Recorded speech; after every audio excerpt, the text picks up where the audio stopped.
In my line of work, the first rule of survival is silence. You see nothing, you hear nothing, and you certainly don't exist when the masters of the house are home. But as I stood in the shadows of the velvet-lined closet, clutching a bottle of lemon polish like a weapon, I knew I was about to break every rule in the book. The air in the walk-in closet usually smelled of cedar and starch, a sterile scent of wealth that I'd grown accustomed to over the last 3 months working at the Han estate. Today, however, the sharp, chemical tang of my cleaning rag was the only thing grounding me. I wasn't supposed to be here. The schedule said the master suite was empty until 6. It was barely 2 in the afternoon. I had been wiping down the brass handles of the display cabinets, the ones that held rows of Italian leather shoes worth more than my entire life's earnings, when I heard the click of the bedroom door. My heart hammered against my ribs like a trapped bird. I instinctively backed into the deepest recess of the closet, behind a row of winter coats that smelled faintly of dry cleaning fluid and expensive cologne. "Are you sure he's gone?" The voice was unmistakable. So raw. The lady of the house. Her tone wasn't the screeching, imperious one she used when she scolded me for leaving a streak on the marble. It was breathless. Giddy. "Dongjin is in Busan," a man's voice replied. It was deep, rough, and definitely not the master's. "He thinks he's securing the port deal. He won't be back until tomorrow." My stomach turned. I pressed my hand over my mouth, the latex glove tasting of bitterness. I knew that voice. I had heard it once before, whispered about by the other maids in the kitchen. It belonged to the man they called the Viper, Han Dongjin's greatest rival. Welcome back, my fierce hearts and midnight dreamers. Before we dive in, make sure you're subscribed, hit that like button, and tell me where you're watching from. I love seeing our little dark romance family stretch across cities, countries, and time zones. Every click, every comment, every bit of love you leave here helps us keep unraveling these dangerous love stories and high-stakes betrayals together. So, find your quiet place, dim the lights, and get ready. Let's begin. Through the sliver of space between the closet doors, I could see the reflection of the bedroom in the tall vanity mirror opposite me. So Ra was laughing, a sound that grated on my nerves. She was pulling the man by his tie toward the massive king-sized bed. But my eyes didn't linger on them. My gaze shifted past the bed, toward the floor to ceiling glass doors that led to the balcony. The sheer curtains were fluttering, just slightly. I froze. Earlier that morning I had been cleaning the exterior windows. I knew exactly where the footholds were, and I knew that 2 men were currently crouched out there. I could see the silhouette of a shoulder, the dull glint of a barrel against the sun. They weren't estate security. They were waiting. This wasn't just an affair. It was an assassination. If Han Dongjin came home early, he wasn't just walking into heartbreak. He was walking into a firing squad. Not my business, I told myself, gripping the spray bottle until my knuckles turned white inside the yellow gloves. You are the maid. You are the dust. Stay invisible. Then, the temperature in the room seemed to drop 10 degrees. The heavy oak door to the main suite didn't slam open. It didn't creak.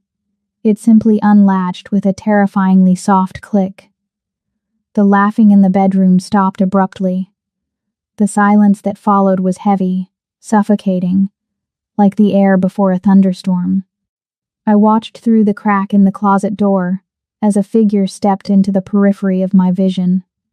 Han Dongjin. He was a mountain of a man, broad-shouldered and imposing, wearing a charcoal suit that cost more than the house I grew up in. Usually he was composed, his face a mask of indifferent boredom. But today, the mask was gone. In its place was a raw, pulsating rage that made my blood run cold. His jaw was locked so tight I could see the muscle feathering beneath his skin. His dark hair was slightly disheveled, as if he had run his hands through it in frustration on the drive over. He wasn't looking at the closet. His dark, predatory eyes were fixed on the bedroom archway, and in his right hand, held low against his thigh, was a gun, a sleek, black pistol with a silencer attached. He took a step forward. The plush carpet swallowed the sound of his Italian loafers. He was moving with the lethal grace of a tiger stalking a gazelle. He was going to storm that room. He was going to kill them both. But he didn't know about the balcony. My brain fired rapidly, calculating the angles. The moment he stepped through that archway, the men on the balcony would have a clear line of sight. They would drop him before he even raised his weapon. And then what? The Viper takes over. His men sweep the house. They find the maid hiding in the closet. The witness. I would be a loose end, a stain to be wiped away. If he died, I died. Han Dongjin took another step.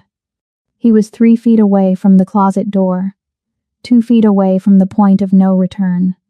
I could see the veins bulging in his neck, the way his grip tightened on the pistol until his knuckles were white. He was blinded by anger, deafened by the sound of his own betrayal. He was walking straight into his grave. I didn't think. I didn't plan. The survival first instinct that had kept me alive in this city took over my body. I dropped the spray bottle. It hit the carpet with a soft thud, but he didn't hear it over the rushing of blood in his ears. Just as he passed the gap in the doors, I lunged. I shot out of the darkness like a coil springing loose. My left arm hooked around his massive bicep, yanking him backward with every ounce of strength I possessed. He was heavy, solid as a statue, but the element of surprise was on my side. He stumbled back, his balance broken, turning sharply with a snarl, raising the gun toward me. I didn't flinch. I couldn't afford to. I dragged the massive man into the dark closet, kicking the door shut with my heel, plunging us into shadow. Before he could shout, before he could pull the trigger and end my life right there among the winter coats, I slammed my hand over the lower half of his face. I felt the stubble on his jaw scratch against my palm. I felt the hot, rapid puff of his breath against my skin. His eyes were wide, wild, staring down at me with a mixture of confusion and murderous intent. The barrel of the gun dug hard into my ribs, cold and unforgiving. I locked eyes with the monster, refusing to look away, refusing to let him see me tremble. I pressed my lips right next to his ear, my voice barely a thread of sound. Don't breathe, or we're both dead. The silence in the closet was deafening, broken only by the ragged sound of our breathing. For a terrifying second, I thought he was going to snap my neck. Han Dongjin wasn't just a man. In that confined space, pressed against the rows of cashmere coats, he felt like a natural disaster contained in a human skin. His body was rigid, a wall of tense muscle vibrating with a lethal energy. His hand, the one not holding the gun, came up to claw at my wrist, his grip like iron. He was strong enough to crush my bones, and I knew it. The barrel of the silencer dug painfully into the soft flesh between my ribs, bruising me through my uniform. I didn't let go. I couldn't. Look, I hissed, the word barely a breath against his ear. I forced my head forward, nodding frantically toward the slatted wooden doors of the closet. Just look. He froze. Whether it was the desperation in my voice or the sudden sound of movement from the bedroom, he stopped fighting me. He didn't step back, though. He remained pressed against me, his heat radiating through my clothes, smelling of sandalwood and the metallic tang of impending violence. Through the thin gaps in the wood, we watched. So-Ra was smoothing down her dress, her face flushed with a deceitful glow. She looked beautiful and completely hollow. Beside her, the man, the Viper, was adjusting his cufflinks with a calm, arrogant slowness. He didn't look like a man afraid of being caught. He looked like a man checking his watch, waiting for a scheduled appointment. We should leave before he gets here, So-Ra said, her voice trembling slightly, though not with fear, with excitement. If he sees the car, he won't see anything, the Viper replied. His voice was smooth, like oil slicking over gravel. He walked toward the balcony doors, peering out through the sheer curtains I had been so terrified of moments ago. He tapped the glass once, a signal. My men are in position, they have the sight lines on the door. The moment Han walks in to play the jealous husband, click. He mimed a gun with his hand and pulled the trigger. Beside me, Han Dong-jin stopped breathing. The rage that had been radiating off him turned into something colder, something deadlier. I felt the change in his body instantly. The vibration stopped. He became still, like stone. The realization hit him with the force of a physical blow. If I hadn't dragged him into this dark, dusty corner, his brain would currently be decorating the master suite's expensive wallpaper. Let the cleanup crew handle the mess, the Viper said, turning back to So-Ra and kissing her cheek. It was a possessive, ugly gesture. Come, let's go celebrate your widowhood. They laughed. It was a soft, conspiring sound that twisted inside my stomach. Then the bedroom door opened and closed. They were gone. For 10 seconds, neither of us moved. The silence returned, but now it was heavy with the weight of what we had just heard. I was still clamping my hand over his mouth, my arm starting to tremble from the adrenaline and the sheer effort of holding back a titan. Slowly, terrifyingly, he turned his head. His eyes found mine in the gloom. They were dark, abyssal pools that reflected absolutely nothing.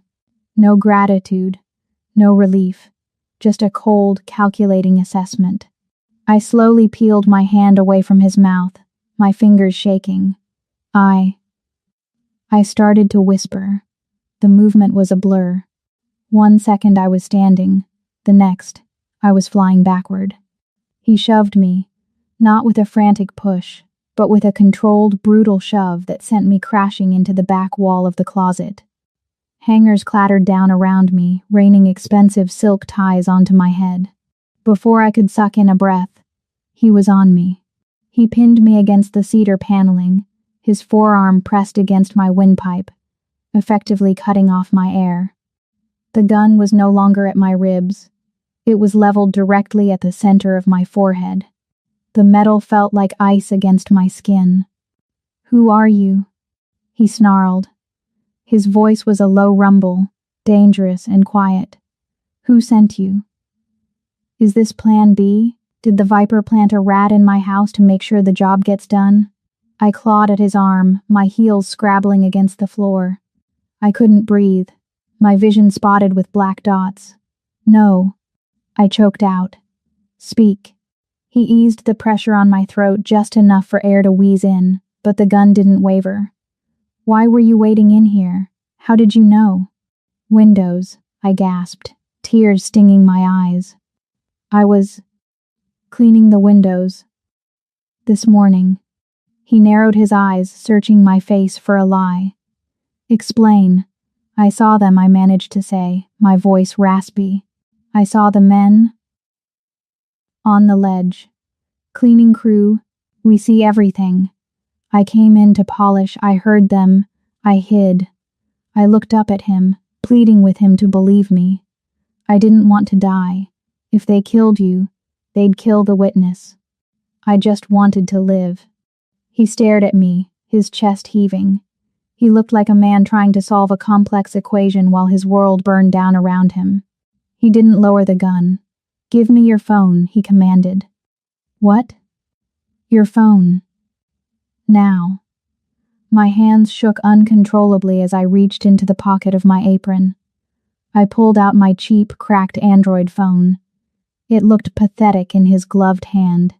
He snatched it from me, keeping the gun trained on my face, and unlocked it with his thumb. There was no passcode. I couldn't afford anything worth stealing. He tapped through the screen with aggressive speed. I knew what he was looking for. Encrypted messaging apps, wire transfers, calls to unknown numbers, evidence that I was a spy, an assassin, a plant. Instead, the soft glow of the screen illuminated his harsh features as he read my life story. "Mama," he read aloud, his tone unreadable. He opened the message thread. "Latoya, the dialysis center called. They won't take me next week if we don't pay the balance. $400. I'm sorry, baby." He scrolled up. "Landlord says eviction notice is coming Friday. Please tell me you got the overtime." He scrolled again. "Baby, are you eating? Don't skip meals to send money. I love you." The silence stretched, agonizing and long. The gun in his hand lowered an inch. Then another. The tension in his shoulders didn't leave, but the murderous intent shifted. He wasn't looking at an assassin anymore. He was looking at a desperate woman drowning in debt. He looked from the phone to me. He took in my frayed uniform, the cheap rubber gloves I was still wearing, the terror in my wide eyes. I wasn't a player in his game. I was a pawn that had accidentally wandered onto the king's square. He tossed the phone back to me. I fumbled to catch it, clutching it to my chest like a shield. "Latoya," he said, reading the name from my lock screen. He tested the word on his tongue as if it were a foreign flavor. "Yes, sir," I whispered. He stepped back, giving me space to breathe, but he didn't leave the closet. He holstered the gun, the click sounding like a gavel bringing down a sentence. He reached up and touched his own face, tracing the spot where my hand had covered his mouth. He looked at his fingers, then back at me, a strange dark fascination taking root in his eyes. "You have very bad instincts, Latoya," he said quietly. "Self-preservation dictates you should have let me walk into that room and die. You would have had a chance to slip away in the chaos." "I couldn't," I said honestly. "I couldn't just watch." He stepped closer again, looming over me. The smell of danger was still there, but now it was mixed with something else. "Intrigue. You touched me," he murmured, his voice dropping an octave. "No one touches the dragon and lives. I have killed men for less than breathing in my direction." My heart stopped. I pressed my back harder against the wood, waiting for the end. He leaned in, his face inches from mine. I could see the flecks of gold in his obsidian eyes. He wasn't going to kill me. Not yet. "But today," he whispered, his breath ghosting over my cheek, "you bought yourself some time." The morning sun didn't bring relief, it brought the executioner. I was in the staff hallway, stocking my cart with fresh towels, my hands still trembling slightly from the night before. I hadn't slept. Every time I closed my eyes, I felt the cold barrel of Han Dong-jin's gun against my forehead, and the terrifying heat of his body pressed against mine. I had survived the night, but the air in the Han estate felt different now. Thinner. Sharper. "You. Stand right there." The shriek echoed off the tile walls, followed by the clacking of high heels. I froze. So Ra came storming down the corridor, her face twisted in a mask of indignation that didn't quite reach her eyes. She was wearing a silk robe that cost more than my mother's kidney treatments. Behind her trailed the head housekeeper, Mrs. Choi, looking pale and nervous. "Ma'am?" I kept my head down, gripping the handle of the cart. "Is something wrong?" "Don't play innocent with me, you little rat," so Ra spat. She marched up to my cart and yanked the top drawer open, the one where I kept the polishing cloths. With a dramatic flourish, she reached in and pulled out a glittering strand of diamonds. Her tennis bracelet. My stomach dropped to the floor. I had never seen that bracelet before in my life. I knew with sickening clarity that it hadn't been there 5 minutes ago when I loaded the cart. I knew it. Sora hissed, dangling the jewelry in front of Mrs. Choi's nose. "I knew we had a thief. I've been missing earrings for weeks. And here she is, the quiet one, the one who thinks she's invisible." "I didn't take that," I said, my voice steady despite the pounding in my ears. "I have never stolen from this house." "Liar." So Ra stepped closer, and for a second I thought she was going to slap me. Instead, she sneered, her perfume cloying and sweet, rotting flowers masking something foul. "You think because you're poor you're entitled to my things? You're trash. Get out." "Ma'am, please." "You're fired. she screamed, her voice cracking. Get your things and get off my property before I call the police and have you thrown in a cell. You're lucky I'm feeling generous enough to just kick you to the curb. She tossed the bracelet to Mrs. Choi and turned on her heel, not even looking back. Burn her uniform. I don't want anything she touched remaining in this house. The hallway fell silent. Mrs. Choi looked at me with pity, but she didn't say a word. In this house, truth didn't matter. Only power mattered. And I had none. 30 minutes later, I was standing by the service exit, shoving my street clothes into my backpack. I wasn't crying because I was sad. I was crying because I was calculating. Without this job, the check for the dialysis clinic would bounce on Friday. If the check bounced, Mom missed a treatment. If she missed a treatment, I zipped the bag shut with a harsh sound. I was done. I was out. Miss Caldwell. The deep voice stopped me just as I reached for the door handle. I turned to see Mr. Park, the head of security, standing in the shadow of the doorframe. He was a terrifying man, a former Special Forces soldier with a scar running through his eyebrow. But he had never been cruel to me. Mr. Park, I wiped my eyes quickly. I'm leaving. I don't want any trouble. You are not leaving, he said impassively. He didn't move to stop me physically, but his presence was a wall I couldn't cross. The master requires your presence. The master? I blinked. Mrs. Han just fired me. Mrs. Han does not sign the checks, Park said. Follow me. He didn't wait for an answer. He turned and walked toward the interior of the house. My heart began that frantic hammering again. The master. Han Dong-jin. Why? Was he going to kill me now? Had he decided that letting me live last night was a mistake? I should have run. I should have bolted out that door and never looked back. But I thought of the unpaid bills sitting on my kitchen table. I followed Mr. Park. We bypassed the main living areas, heading deep into the west wing, the part of the estate the staff was forbidden to enter. The air here was cooler, quieter. We stopped before a set of double mahogany doors. Mr. Park knocked once, then opened them, gesturing for me to enter. He didn't follow me in. The doors clicked shut behind me.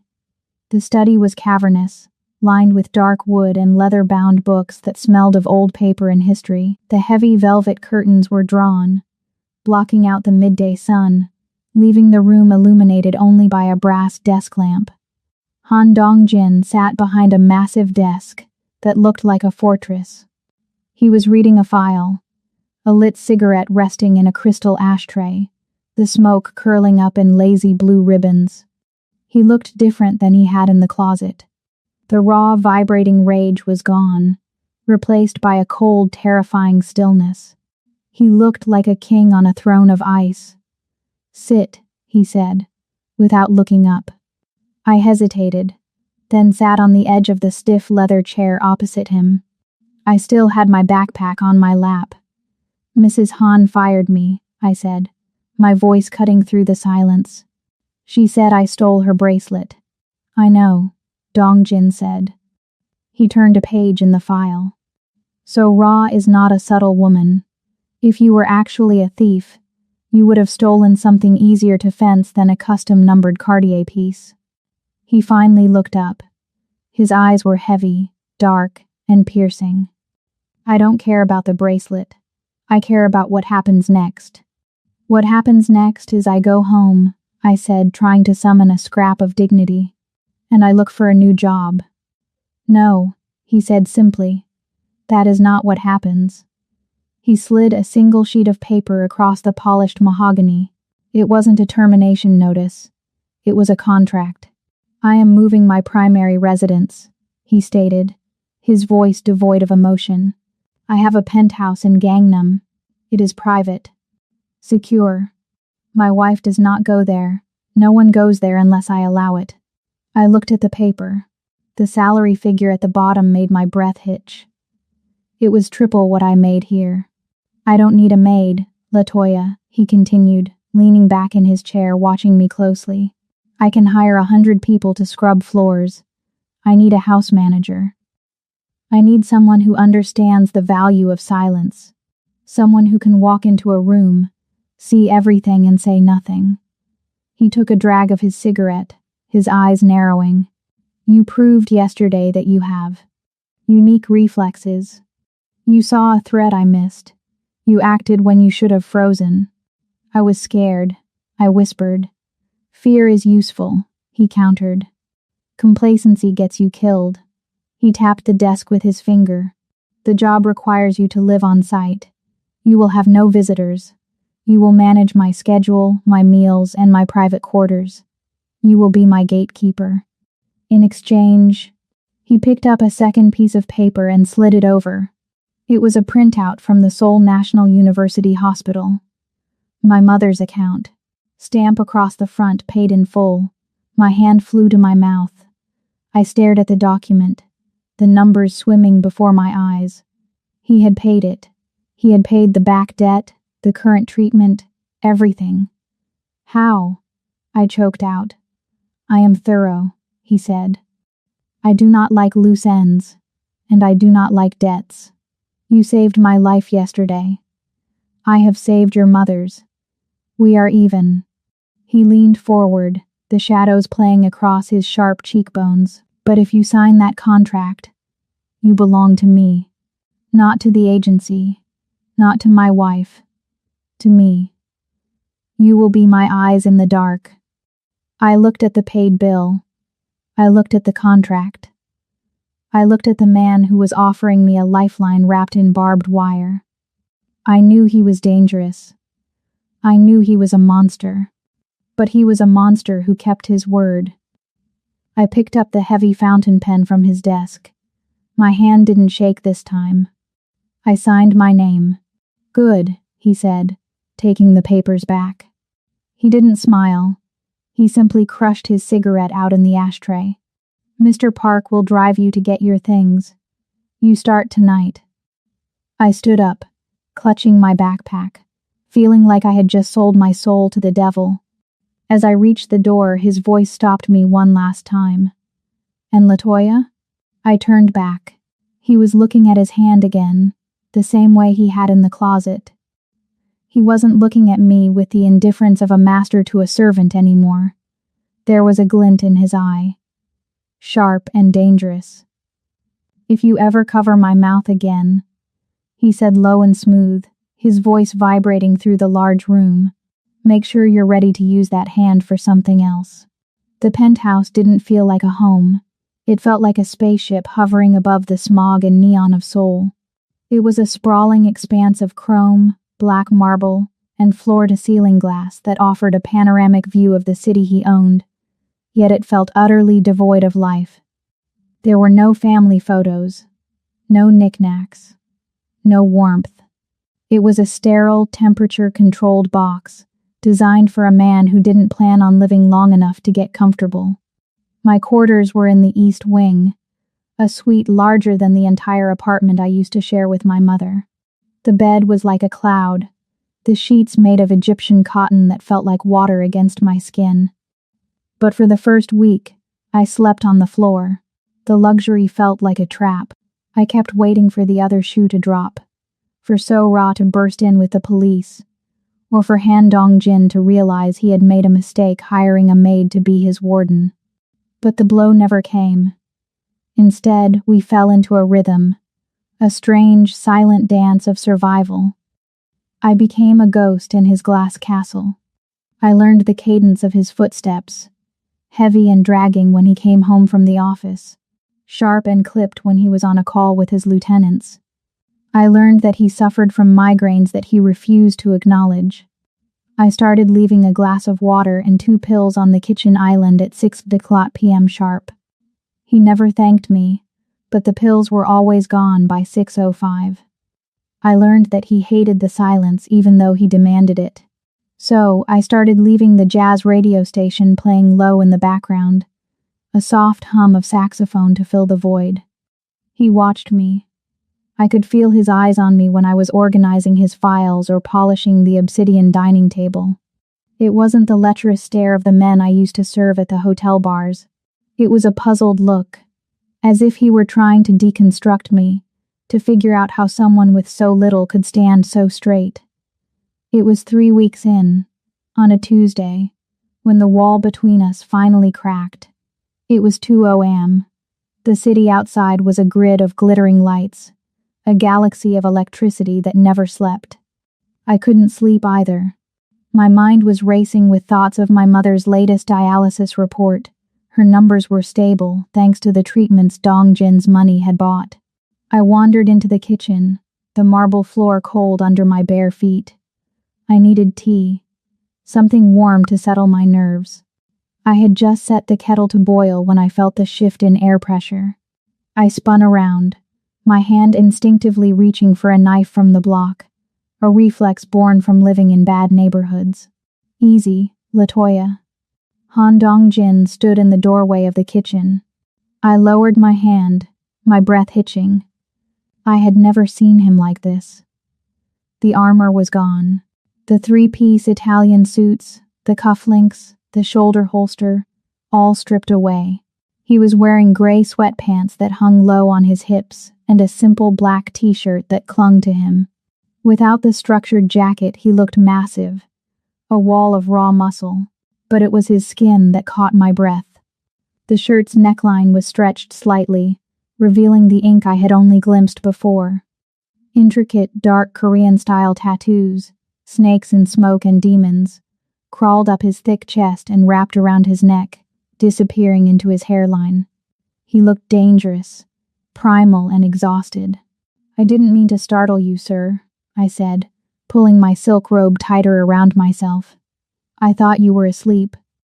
"I don't sleep," he murmured, walking past me to the fridge. He pulled out a bottle of sparkling water. "The silence is too loud tonight." He didn't retreat to his study. Instead, he pulled out one of the bar stools at the island and sat down, leaning his elbows on the cold stone. He looked weary, the lines around his eyes deep and shadowed. "Chamomile," I said softly, grabbing a second mug.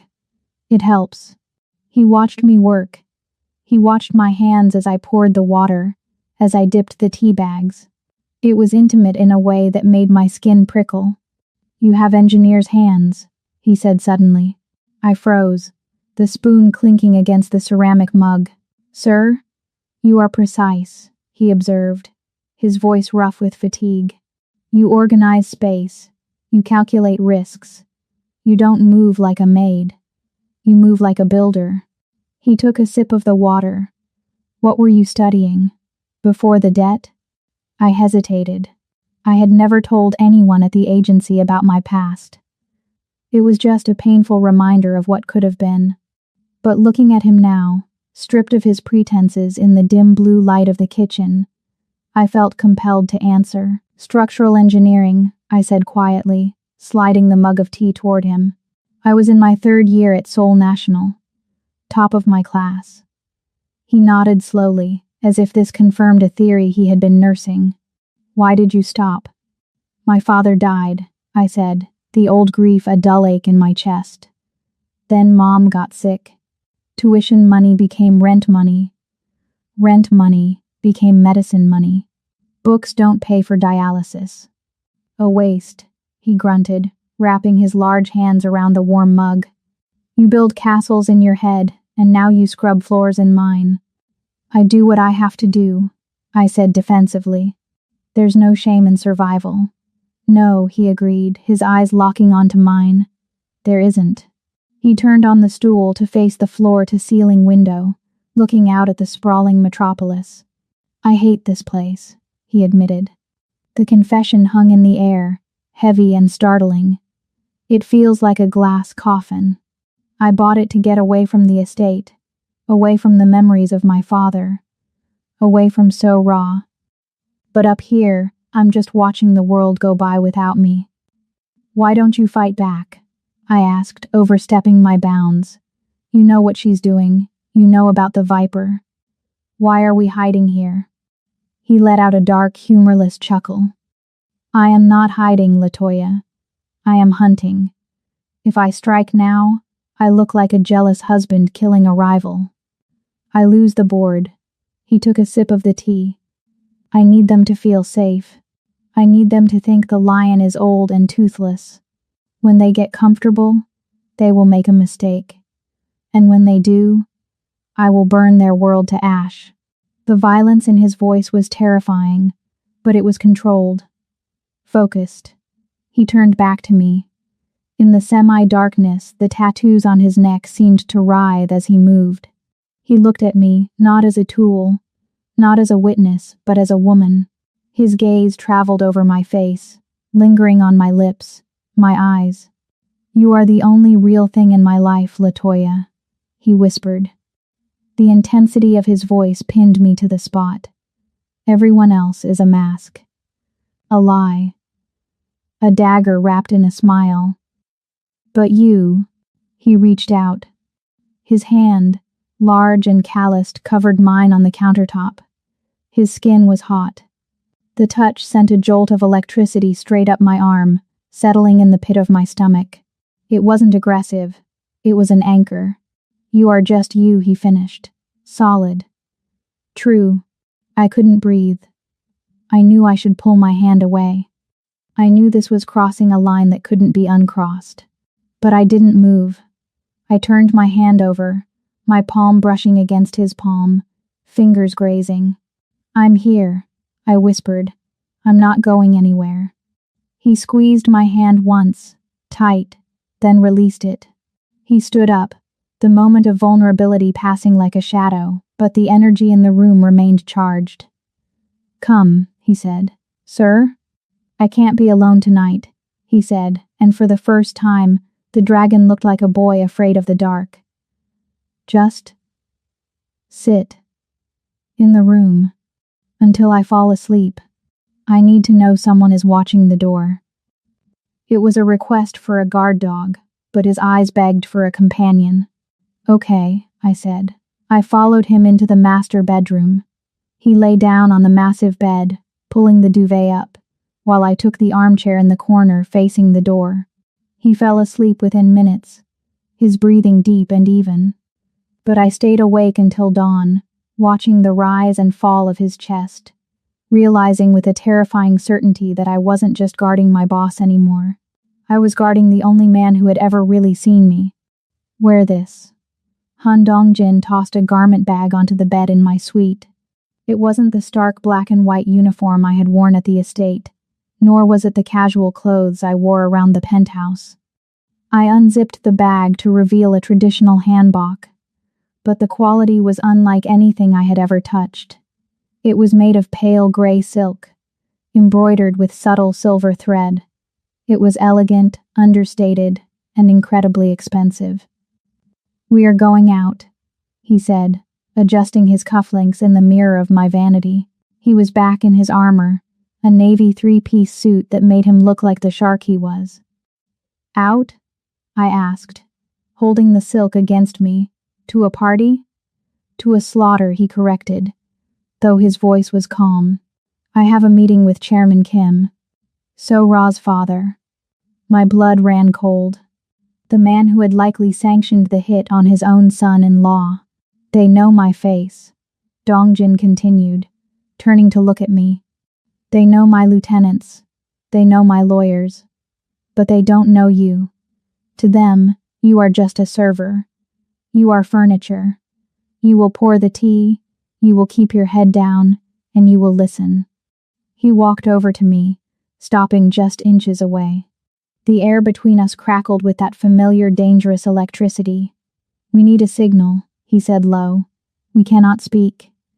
If you hear nothing of value, place the teapot with the spout facing toward me. It means safe. But if you hear a location, a name, or a date, if you catch them slipping, place the spout facing away from me, toward the door. Spout out means danger," I whispered, memorizing the rule. "Spout out means I stop playing nice," he replied. "Can you do this?" I thought of the camera angles I had memorized for my engineering exams. I thought of the years spent making myself invisible in wealthy homes, learning to read the moods of rich people by the set of their shoulders. I can do it, I said. The restaurant was a fortress of tradition hidden in the heart of Seoul. It was a place of sliding paper doors, tatami mats, and hushed conversations that decided the fate of millions of dollars. I knelt in the corner, the silk hanbok whispering softly as I moved. My knees ached against the floor, but my face remained a mask of serene servitude. At the low table sat Han Dong-jin and Chairman Kim. The chairman was a withered man with eyes like flint. He didn't look like a mob boss, he looked like a grandfather. That made him terrifying. You look tired, Dong-jin, Chairman Kim said, taking a sip of the sake I had just poured. His voice was scratchy, condescending. Perhaps the burden of leadership is becoming too heavy for your shoulders. I sleep just fine, Chairman, Dong-jin replied smoothly, though I knew it was a lie. He hadn't slept more than 4 hours a night in weeks. Do you? Kim smiled, a gesture that showed too many teeth. Rumors are swirling. They say your house is disorderly. They say a man who cannot control his wife can hardly be expected to control the Incheon port. It was a direct insult. He was referencing So-ra's affair, rubbing Dong-jin's nose in the betrayal. Dong-jin's hand tightened around his cup, his knuckles whitening. My house is my concern, Dong-jin said, his voice dropping to a warning growl. We are here to discuss the shipping lanes. The lanes are volatile, Kim dismissed him, waving a hand. I am considering moving my logistics to a new partner, someone with more stability. The Viper has made an interesting offer. I moved forward to refill the tea. I was a ghost. Neither man looked at me. To Chairman Kim, I was less than human. I was a mechanism that delivered hot water. As I leaned in to pour the roasted barley tea into the chairman's cup, his phone buzzed on the table. It was face up, right next to his hand. He didn't check it immediately. He was too busy smirking at Dong-jin, enjoying the power play. But I saw it. The screen lit up for 3 seconds. A text message preview. The text was from the Viper. It read, "The shipment is set. Midnight. The 14th. Pier 9. My heart slammed against my ribs. Midnight. The 14th. Pier 9. That was the coup. That was when they were moving the weapons, or the drugs, or whatever leverage they needed to push Dong-jin out for good. I finished pouring the tea. Not a single drop spilled. I set the teapot down on the wooden warmer in the center of the table. Dong-jin's eyes flicked to the pot instantly. I placed it with the spout facing directly away from him, pointing straight at the door. I saw the change happen in real time. It was subtle, terrifyingly so. The tension in Dong-jin's shoulders evaporated. The defensive posture vanished. He leaned back, unbuttoning his suit jacket, a predator suddenly comfortable in his territory. He had the intel. He didn't need to beg anymore. You mentioned stability, Chairman, Dong-jin said, his voice rich with amusement. It is funny you say that. Because if you move your logistics to the Viper, you might find his operation abruptly unavailable. Chairman Kim frowned, confused by the sudden shift in tone. Is that a threat? It is a forecast, Dong-jin smiled, cold and sharp. Enjoy your tea, Chairman. It might be the last warm thing you feel for a while. Dong-jin stood up abruptly. Come, he signaled to me. I rose fluidly, bowing deep to the confused chairman, and followed my master out of the room. The moment the heavy door of the Maybach clicked shut, the silence shattered. Go, Dong-jin commanded the driver. The partition slid up, sealing us in the back seat. He turned to me, his eyes blazing with adrenaline. The smell of his expensive cologne was mixed with the metallic scent of excitement. Tell me, he demanded. What did you see? A text, I said, my breath coming fast now that the danger was over. On his phone. From the Viper. And? Midnight. The 14th. Pier 9. Dong-jin stared at me. He ran the information through his mind, connecting the dots instantly. Pier 9. That's the blind spot. That's where they're bringing in the heavy artillery. They're arming for a takeover. He let out a laugh. It wasn't the polite, dry chuckle he used in business meetings. It was a deep, resonant sound that rumbled from his chest. He looked at me with an expression I had never seen on a man's face before. It was awe. I have spies who cost me millions, he said, shaking his head. I have men with military training who couldn't have gotten that close to Kim without being patted down and blindfolded. And you. He reached out and grabbed my hand, not gently, but with a fierce, possessive grip. He pulled me slightly closer. The streetlights outside flashed through the tinted windows, illuminating his sharp features. You just walked right up to the devil, poured him a drink, and stole his secrets. He looked at the silk handbag I was wearing, then up to my eyes. His thumb brushed over my knuckles. You are dangerous, Latoya, he whispered, his voice thick with admiration. I thought I hired a maid, but I think I found a queen. I looked down at our joined hands. The professional line wasn't just blurred anymore. It was obliterated. And God help me, I didn't want to pull away. I just did my job, sir, I whispered. No, he corrected, his gaze intense. You saved my empire. The penthouse was quiet, but it was the silence of a held breath, not peace. For the last 2 days, Han Dongjin had been a ghost. He left before I woke up and returned long after I had gone to bed, smelling of cigarette smoke and gunpowder. The date I had stolen from Chairman Kim, the 14th, was looming like a storm cloud. Dongjin was preparing for war, mobilizing his men to intercept the shipment at Pier 9. I was safe in the tower. Or so I thought. I was folding laundry in the master suite, smoothing out the crisp lines of his dress shirts, when my personal cell phone buzzed on the nightstand. I frowned. Only 2 people had this number. The agency, who thought I had quit, and the hospital. I picked it up. Hello? Miss Caldwell? The voice on the other end was frantic, pitched high with urgency.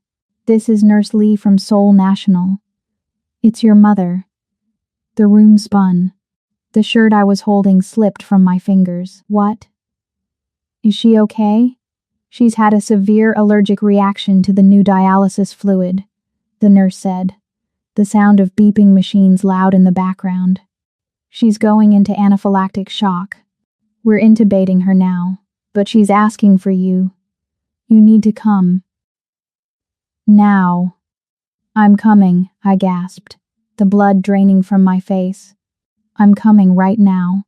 I hung up. Logic, protocol, and the strict rules of my employment evaporated instantly. Call Mr. Park. A tiny voice in the back of my head screamed. Do not leave the building without an escort.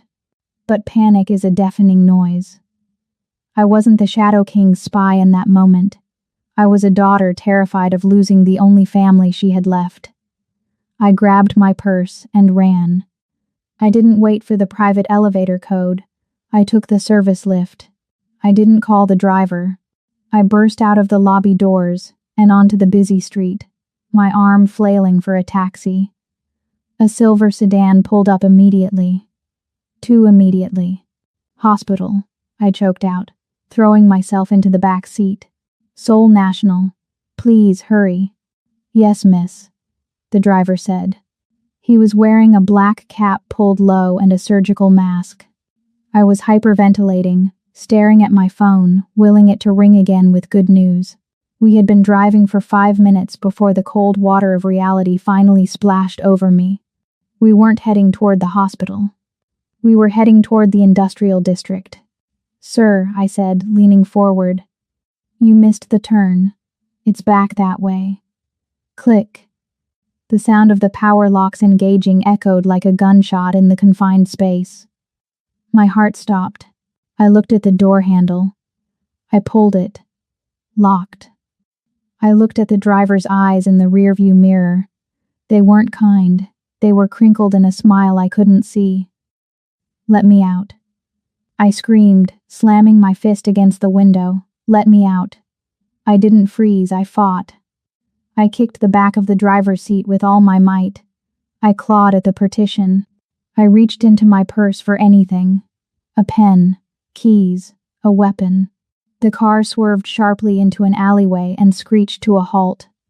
Before I could brace myself, the back doors were ripped open. 2 men in dark suits filled the frame. They were huge, faceless walls of muscle. I swung my bag, catching one in the face with the heavy buckle, but it was like hitting a brick wall. A rough hand grabbed my hair, yanking my head back. I screamed, a raw, primal sound, but it was cut short as a damp cloth was shoved forcefully over my nose and mouth. The smell was sweet, chemical, and overwhelming. Stupid, I thought, as the world dissolved into black edges. You stupid, stupid girl. I woke up to the sensation of water dripping on my face. It was cold. Bone-deep cold. The kind of damp chill that seeps into your marrow. I gasped, my lungs burning, and tried to sit up. I couldn't move. My wrists were zip-tied to the arms of a rusted metal chair. My ankles were bound to the legs. The room was dim, illuminated by a single flickering halogen bulb hanging from a water-stained ceiling. It smelled of mold, old concrete, and fear. This wasn't a penthouse. It was a basement. A grave. Finally. The voice came from the shadows. I blinked, trying to clear the fog from my brain. So Ra stepped into the circle of light. She looked immaculate, as always. Her white designer dress was pristine, a stark contrast to the filth of the room. But her face was a ruin of hatred. Her eyes were wide, manic, twitching slightly at the corners. She wasn't just the spoiled wife anymore. She was a cornered animal. You really thought you were clever, didn't you? She spat, walking toward me. The sound of her heels on the concrete was sharp and rhythmic. Clack, clack, clack. Mrs. Hahn, I rasped. My throat felt like it was filled with sand. Don't speak. She shrieked, her voice echoing off the wet walls. She paced around me like a shark circling chum. My father told me. He told me about the tea. The spout facing the door. A signal. She stopped in front of me, leaning down so her face was inches from mine. I could smell the expensive wine on her breath. You're just a maid, she whispered, shaking with rage. You scrub toilets. You change sheets. You are nothing. And yet, you think you can sit at the table with kings? You think you can help my husband steal my inheritance? I don't know what you're talking about, I lied, staring her down. I was just pouring tea. Liar. She reached into her clutch and pulled out a smartphone. She tapped the screen and shoved it in my face. My blood turned to ice. It was a video feed. A live stream. It showed a hospital bed. My mother was lying there, asleep, hooked up to the dialysis machine. But she wasn't alone. A man in a dark jacket was standing in the corner of her room, just out of the nurse's sightline. He was peeling an apple with a very long knife. The nurse who called you? So Ra smiled, and it was the ugliest thing I had ever seen. She's on my payroll. Your mother is fine. For now. She pulled the phone back. But that man in her room? He's very clumsy. He might trip. The knife might slip. Accidents happen in hospitals all the time. Don't you touch her, I snarled, straining against the zip ties until the plastic cut into my skin. She has nothing to do with this. Then tell me. So Ra screamed. What does Dongjin know? What did you tell him about the 14th? Is he going to the pier? Is he calling the police? Tell me everything, or the old woman dies right now. I trembled. Tears streamed down my face, hot and stinging. I wanted to tell her. I wanted to scream every secret I knew to save my mom. Pier 9. Midnight. He knows everything. But then, I remembered Dongjin's voice in the car. You are dangerous, Latoya. I remembered the look in his eyes when he held my hand. If I told Sora, she would call the Viper.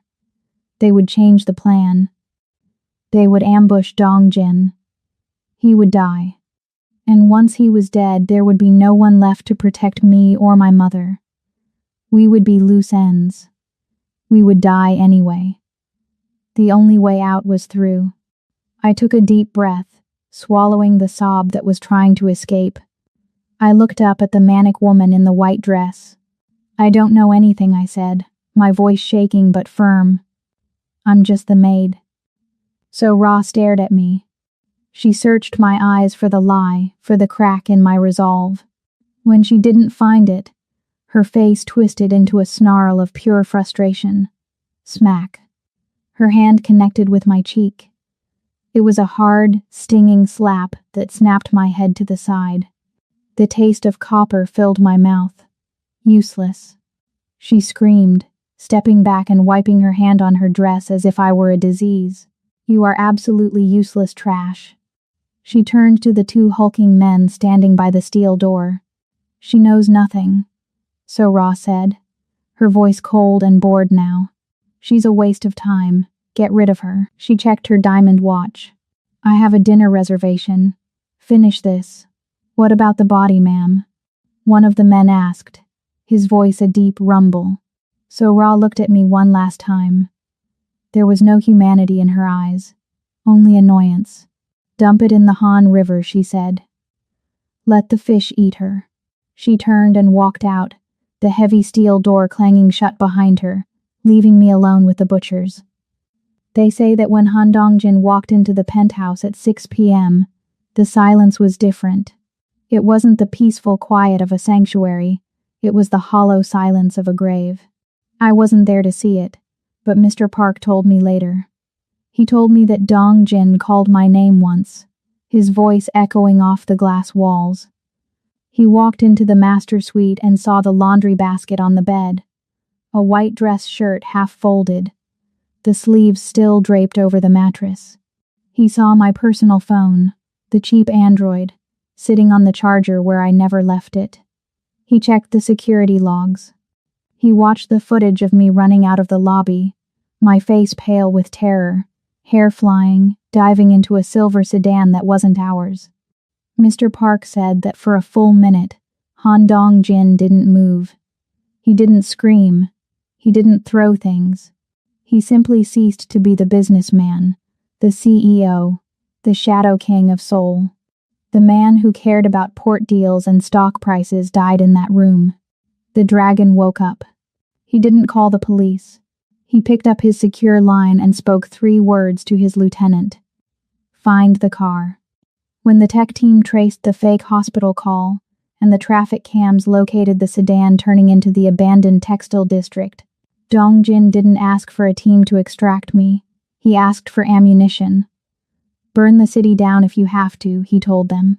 "But if she has a single scratch on her, no one in this city sleeps tonight." My reality was much smaller. It was the smell of gasoline and the rough grit of concrete against my cheek. "Get her up," the thug grunted. The 2 men hauled me to my feet. My legs were numb from the circulation being cut off, and I stumbled, earning a sharp yank on my bound arms. "Stop dragging your feet, bitch," the second man spat. He opened the back doors of a rusted white van that was idling in the center of the factory floor. The exhaust fumes were choking me. "We got a nice spot picked out for you by the river. Deep water. You'll sink like a stone." I didn't fight. I couldn't. The slap from So Ra had left me dizzy, and the terror had hollowed me out. I was going to die here, in a dirty factory, because I had tried to save my mother. They dragged me toward the open maw of the van. I squeezed my eyes shut, a silent prayer forming on my cracked lips. "I'm sorry, Mama. I tried." Screech. The sound wasn't a car brake. It was the sound of metal tearing metal. The corrugated steel wall of the factory, 20 feet to my right, exploded inward. A matte black SUV, reinforced with a bull bar, smashed through the side of the building like a wrecking ball. Dust, debris, and twisted metal sprayed into the air. The thugs froze, shielding their eyes from the blinding high beams that cut through the gloom. The SUV didn't stop. It skidded sideways, drifting with terrifying precision, slamming its side into the white van and sending it careening across the room. Silence fell for a heartbeat. Dust swirled in the headlight beams. Then, the driver's side door kicked open. Han Dong-jin stepped out. He wasn't wearing his Italian suit. He was wearing black tactical cargo pants and a tight, long-sleeved tactical shirt that hugged every muscle of his torso. A Kevlar vest was strapped across his chest. He held a suppressed pistol in each hand. His arms relaxed at his sides, the barrels pointing at the floor. He looked like a demon rising from the smoke. "Who the hell?" the first thug started to shout, reaching for his waistband. He never finished the sentence. Dong-jin's arm raised in a blur, 2 soft coughs from the silencer. The thug dropped instantly, a dark hole in the center of his forehead. The second thug, the one holding me, panicked. He grabbed me by the throat, hauling me up as a human shield, pressing a jagged knife to my neck. "Back off," he screamed, his voice cracking. "I'll kill her. I swear to God I'll bleed her right now." Dong-jin didn't stop walking. He didn't negotiate. He didn't pause. His face was a mask of absolute terrifying neutrality. He moved through the debris with the lethal grace of a predator who knows he is the top of the food chain. "Do it," Dong-jin said. His voice wasn't loud, but it carried over the hum of the engine. It was darker than the basement, colder than the river. "Cut her. And I will peel the skin from your body while you are still screaming." The thug's hand trembled. The knife nicked my skin. A warm drop of blood trickled down my neck. Dong-jin's eyes tracked that single drop of blood. And the world ended. He moved faster than I could track. He surged forward, dropping into a slide. The thug fired blindly, the bullets sparking off the concrete floor, but Dong-jin was already inside his guard. He rose, sweeping the thug's legs out from under him. As the man fell, Dong-jin grabbed his wrist, the one holding the knife, and twisted. A sickening crack echoed through the factory.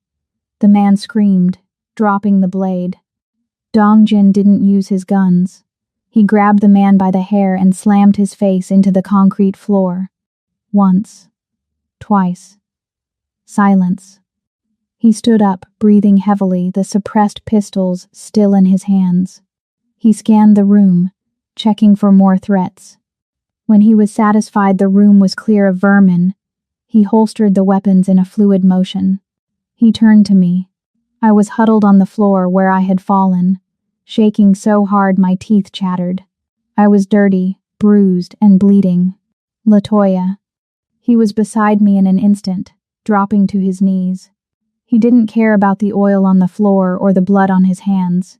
He pulled a combat knife from his belt. I flinched, terrified. "No, no," he whispered, his voice ragged. "It's me. Look at me." With infinite gentleness, he slid the blade between my wrists and the plastic ties. Snip. The pressure released. He cut the ties on my ankles. I couldn't feel my hands. I couldn't feel anything except the overwhelming shock of being alive. "I didn't tell them," I sobbed, the words spilling out of me in a broken rush. I grabbed the front of his tactical vest, burying my face in the Kevlar. "I didn't tell them about the pier. I didn't tell them about the 14th. I promise. I kept the secret. I was so afraid he would think I had betrayed him, that I was weak." Dong-jin froze. Then, he let out a sound that was half growl, half groan. He grabbed my face between his large blood-stained hands, forcing me to look at him. His eyes were wide, frantic, searching my face for every bruise, every cut. "I don't care about the pier," he roared, his voice cracking with raw emotion. "I don't care about the shipment. Let them take it. I don't care. But the Empire," I stammered. "You are the Empire." He shouted, and then he crashed his mouth onto mine. It wasn't a gentle movie star kiss. It was desperate. It tasted of salt, iron, and ash. It was the kiss of a man who had stared into the abyss and was trying to pull himself back. He kissed me like he was trying to breathe life back into my lungs, or maybe into his own. I clung to him, my fingers tangling in the straps of his vest, kissing him back with everything I had left. He pulled back, resting his forehead against mine, his breathing jagged. His hands were shaking, the hands of a killer, trembling because he was holding something fragile. "I almost lost you," he whispered, the admission tearing out of his throat. When I saw that empty room, I thought I was too late. He ran his thumb over the small cut on my neck, his eyes darkening as he looked at the blood. "Can you walk?" he asked softly.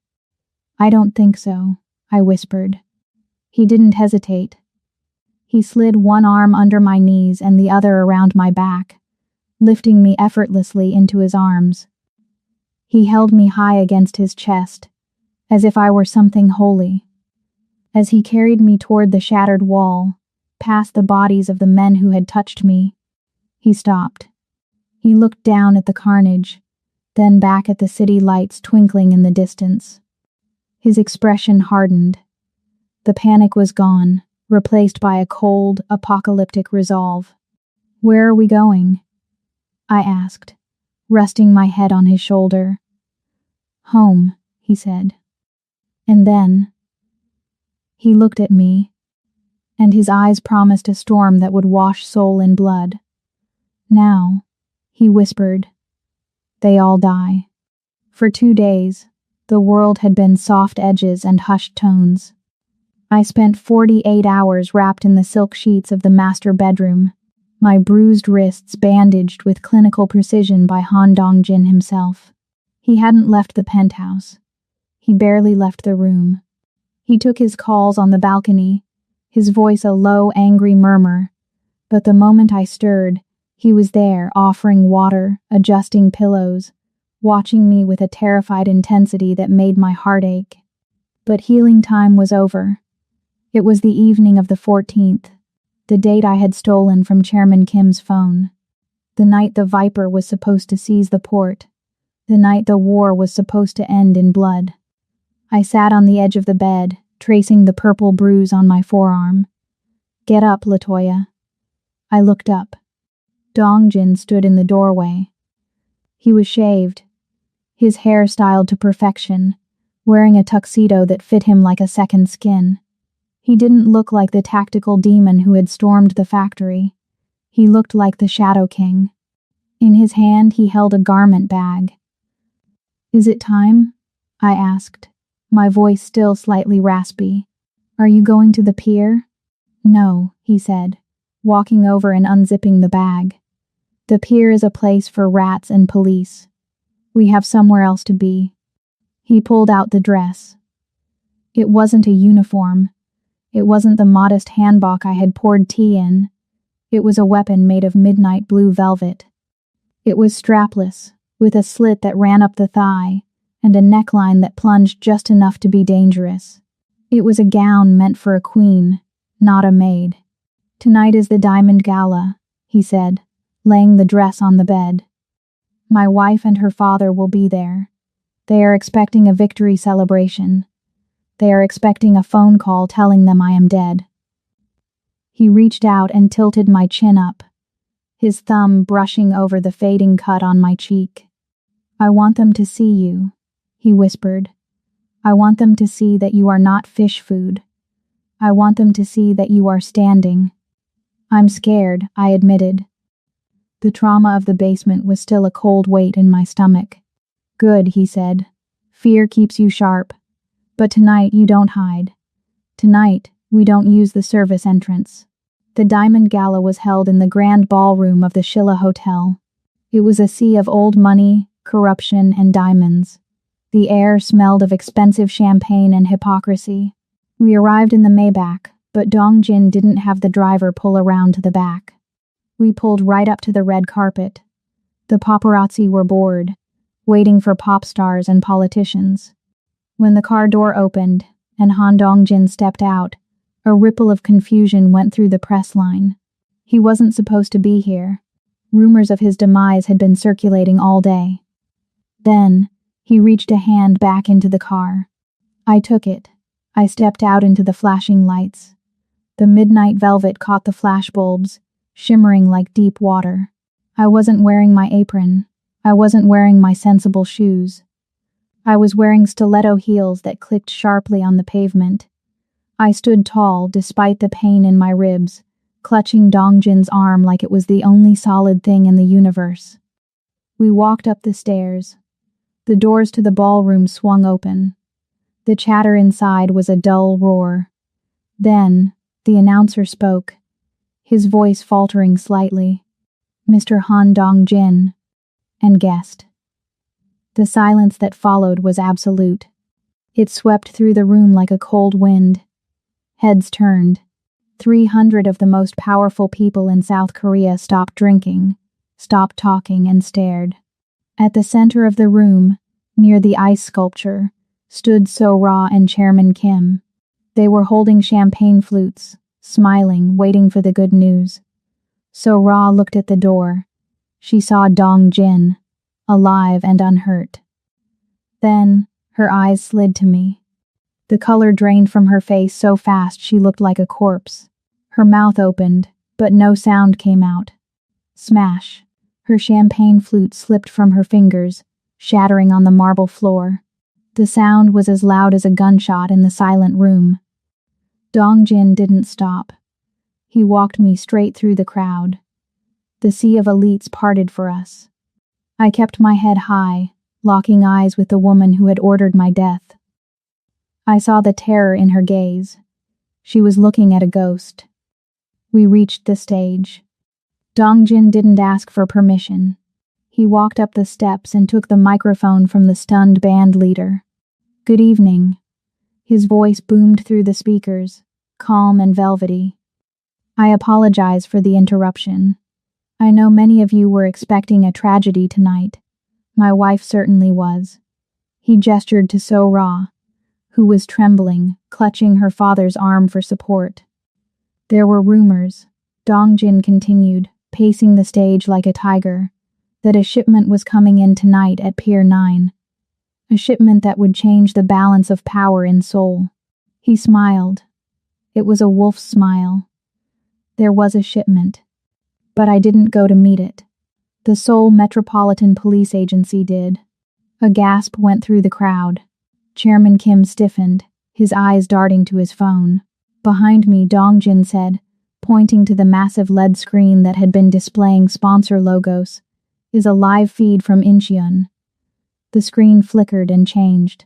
It showed grainy, chaotic footage of police lights, SWAT teams, and men on their knees in handcuffs. And there, being shoved into the back of a police cruiser, was the Viper. Racketeering. Smuggling. Attempted murder. Dongjin listed the charges casually. "It seems my rival will be unavailable for business indefinitely." He turned his gaze back to So-ra. She was shaking her head, tears of panic streaming down her face. And as for the attempted murder, Dongjin tapped a button on his phone, which was connected to the audio system. The ballroom speakers crackled. Then, a voice filled the room, high-pitched, manic, and unmistakable. "She knows nothing. She's a waste of time. Get rid of her. Dump the body in the Han River. Let the fish eat her." The crowd recoiled. It was the voice of So-ra. Dongjin cut the audio. He looked down at his wife from the stage.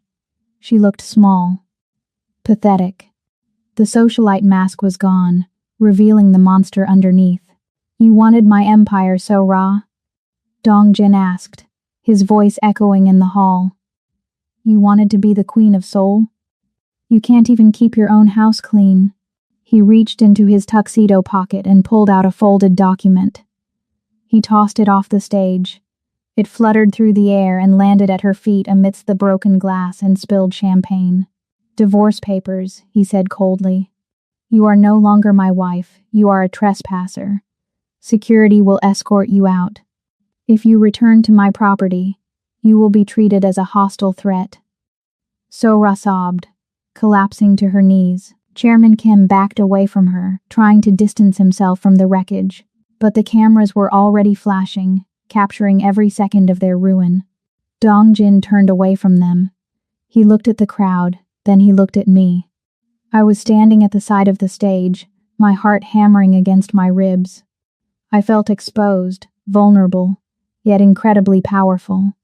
He held out his hand to me. "Come here," he said softly, though the microphone picked it up. I walked to him. He took my hand, pulling me into the center of the spotlight. "Ladies and gentlemen," he addressed the stunned room. "I am done with arrangements. I am done with marriages of convenience and business partners who stab me in the back." He wrapped an arm around my waist, pulling me flush against his side. The velvet of my dress brushed against his tuxedo. "This is LaToya Caldwell," he said. He didn't say my maid. He didn't say my housekeeper. He looked into the camera lens, his expression challenging the entire world to object. "She is the one who saved my life. She is the one who saved this company. From this day forward, she is not my employee." He looked down at me, his dark eyes filled with a fierce, possessive pride. "She is my partner. And anyone who disrespects her, disrespects the dragon." He dropped the microphone. It hit the floor with a heavy thud. He didn't wait for applause. He didn't wait for the shock to wear off. He took my hand, and together we walked off the stage, leaving the ruins of his old life behind us. The silence in the elevator on the ride up was electric. We were still vibrating with the adrenaline of the gala, the taste of victory sweet and heady like the champagne we hadn't drunk. Dongjin stood close to me, his hand resting on the small of my back, his fingers drumming a restless, triumphant rhythm against the velvet of my gown. We had won. The Viper was in chains. So Ra was ruined. The world knew my name. "When we get inside," Dongjin murmured, his lips brushing my ear as the numbers on the display ticked upward, "I am going to pour us a drink. And then I am going to ask you a question I should have asked you a month ago." I looked up at him, my heart skipping a beat. "What question?" The elevator dinged. The doors slid open. Dongjin didn't answer. He froze. The penthouse should have been bathed in the soft, amber glow of the automated evening lights. It should have been humming with the low frequency of the HVAC system. Instead, it was pitch black and dead silent. I saw the change in his eyes, from lover to killer, a split second before I registered the threat. He looked at the security keypad on the wall. The green status light was dead. "Get down." He didn't wait.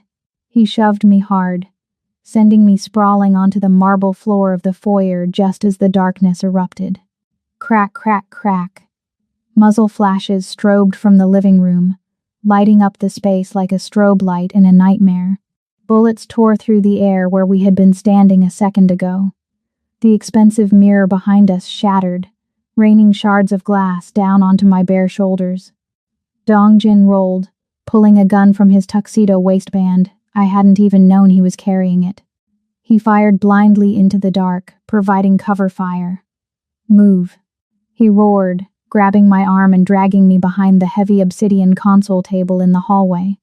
"They cut the power. It's a kill squad. Viper's men. The ones who hadn't gone to the pier. The backup plan." The noise was deafening. The sound of bullets impacting the walls, the shattering of the floor-to-ceiling windows, the screams of men shouting orders. It was a chaotic symphony of violence. The glass castle was shattering around us. "Stay here," Dongjin commanded, his face grim, illuminated by the flashes of gunfire. "Keep your head down." He popped up, firing 2 controlled shots. I heard a thud and a curse from the living room. "I'm shifting to the kitchen." He yelled over the noise. "I need to draw their fire away from you. When I move, you run for the panic room. The code is 9114. Go." "No," I screamed, grabbing his sleeve. "I'm not leaving you. This isn't a debate, LaToya. Go." He broke cover, sprinting across the open space toward the marble kitchen island. The room exploded with gunfire. Tracers followed him, chewing up the floor at his heels. He dove behind the island, sliding on the slick floor, but he was pinned. 3 gunmen were advancing from the balcony, suppressing him with heavy fire. He couldn't lift his head without losing it. I was huddled behind the console table, shaking. My breath came in short, jagged gasps. I looked toward the panic room door down the hall. It was open. Safe. I started to crawl toward it. Survival first, my brain screamed. You are the maid. You hide. But as I crawled, I looked at the floor. The marble was polished to a mirror shine I knew, because I had polished it myself 2 days ago. In the reflection of the floor, illuminated by the moonlight streaming through the broken windows, I saw movement. A 4th gunman. He wasn't with the others. He was hugging the wall, moving silently through the shadows of the dining room. He was flanking Dong Jin. Dong Jin was focused on the 3 men in front of him. He didn't see the man creeping up on his right. In 5 seconds, the flanker would have a clear shot at the back of Dong Jin's head. If I ran to the panic room, I would live. And Dong Jin would die. The survival first instinct died in that hallway. Something else took its place. The instinct of the woman who had held a breathless king in a closet and told him not to breathe. I stopped crawling. I looked at the console table above me. It was a decorative piece, holding a massive, abstract bronze sculpture that looked like twisted driftwood. But I knew the drawer. I knew the drawer because when I cleaned it, I found the false bottom. I scrambled up to my knees, ignoring the glass cutting into my skin. I yanked the drawer open. I clawed at the felt lining, ripping it away. There it was. A matte black Sig Sauer. A spare. I grabbed it. It was heavier than I expected. Cold. I didn't think about aim. I didn't think about the recoil. I thought about the man behind the island who had looked at me and called me his queen. I stood up. The flanker was raising his rifle, lining up the shot on Dong Jin. Hey! I screamed. The gunman spun around, surprised to see the woman in the velvet dress standing tall in the wreckage. He swung his rifle toward me. I squeezed the trigger. Bang! The gun bucked in my hands, jarring my shoulders. I missed the center mass, but the bullet caught him in the thigh. He screamed, stumbling and dropping to one knee. He tried to raise the rifle again. I fired again. And again. I didn't stop pulling the trigger until the slide locked back. The gunman fell backward, crashing into the china cabinet, bringing it down in a cacophony of breaking porcelain. Latoya. Dong Jin screamed. The distraction was all he needed. While the other 3 gunmen turned to look at me, their suppression fire lifted. Dong Jin rose from behind the island like the wrath of God. He didn't miss. Pop. Pop. Pop. 3 shots. 3 bodies hit the floor. Then, silence. The kind of silence that rings in your ears. The air was thick with smoke, drywall dust, and the copper scent of blood. The wind howled through the broken windows, fluttering the curtains like ghosts. I stood there, the empty gun still raised in my trembling hands. My chest was heaving. I stared at the man I had shot. He wasn't moving. I had killed him. I had taken a life. Slowly, movement returned to the room. Dong Jin walked toward me. He moved carefully, stepping over the debris, his eyes locked on me. He reached me, and gently, firmly, pried the gun from my frozen fingers. He set it on the table. He didn't speak immediately. He grabbed my shoulders, his hands running down my arms, checking for bullet holes, checking for life. He saw the glass cuts, the bruise on my arm. But he saw that I was whole. He looked at the dead man by the china cabinet. Then he looked back at me. His eyes were wide, dark, and filled with a mixture of horror and profound, terrified awe. He realized then. I wasn't just the woman who poured the tea. I wasn't just the witness. I was a creature of his world now. I had blood on my hands, and I had put it there for him. You, he breathed, his voice shaking. I told you to run. You had a clear path. He gripped my face, his thumbs wiping away a smudge of drywall dust from my cheek. You didn't run, he whispered, as if he couldn't believe it. I looked up at him. The adrenaline was starting to crash, and my knees felt weak, but my voice was steady. I placed my hand over his, the hand that had killed for him. I told you, I whispered, echoing the words I said in the kitchen so many nights ago. I'm not going anywhere. He let out a shuddering breath, pulling me into his chest, burying his face in my hair. He held me so tight it hurt, but I didn't pull away. We stood there in the ruins of the penthouse. 2 survivors standing on a pile of broken glass, bound by something stronger than a contract, and deeper than love. Snow drifted softly over Seoul, blanketing the sharp edges of the city in white. Inside the penthouse, the air was different now. The sterile glass coffin was gone. In its place was a home filled with warmth. Thick cashmere throws draped over the furniture, the smell of freshly brewed hazelnut coffee, and vibrant art hanging on the walls. 6 months had passed. The Viper was rotting in a cell, and so Ra was awaiting sentencing for conspiracy to commit murder. The old world had burned, and we had built a new one from the ashes. Director Kang Dongjin said, his voice smooth, "You are asking for a 20% cut. That is ambitious." I walked into the living room carrying a tablet. Director Kang, a greasy man with too much hair gel, glanced at me, then looked back at Dongjin with a smirk. "Perhaps your companion could fetch us some more water while men discuss business?" Dongjin didn't speak. He just leaned back, a dangerous glint in his eye, waiting. I didn't blink. I walked to the table and set the tablet down with a sharp clack. "Actually, Director," I said, my voice cool and authoritative, "according to your liquidity reports, your logistics chain is currently operating at a deficit. If we give you 20%, you'll bankrupt yourself trying to scale up. We'll offer you 12%. And you'll thank us for saving your company." Kang gaped at me, his face flushing red. He looked to Dongjin for help. "She doesn't fetch water, Kang," Dongjin said, his pride radiating off him like heat.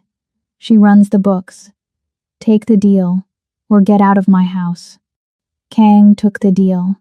He practically ran to the elevator. When the doors closed, silence returned, not the heavy silence of before, but a comfortable, intimate peace. Dongjin stood and walked over to me, taking my hand. "You terrified him," he murmured, kissing my knuckles. "He needed to learn," I smiled. "Latoya," he said, his expression turning serious. He reached into his pocket and pulled out a small black velvet box. He opened it. Inside sat a diamond that caught the winter light, heavy and flawless. "You aren't just a partner anymore. I don't want a contract. I want a vow." My breath hitched. "Dongjin, marry me," he whispered. "Be the queen of this city." I looked at the ring, then up at the man who had seen me when I was invisible. I nodded, letting him slide the cold metal onto my finger. We walked to the window, looking out over the sprawling metropolis of Seoul, glittering under the snow. I touched the cold glass, seeing my reflection, not in a maid's uniform, but in silk and diamonds. "I used to spend my life making sure I didn't exist," I whispered, watching the lights flicker below. I was just dust in the corner of a room. Now, I look at this city, and I know I'm the one holding the keys.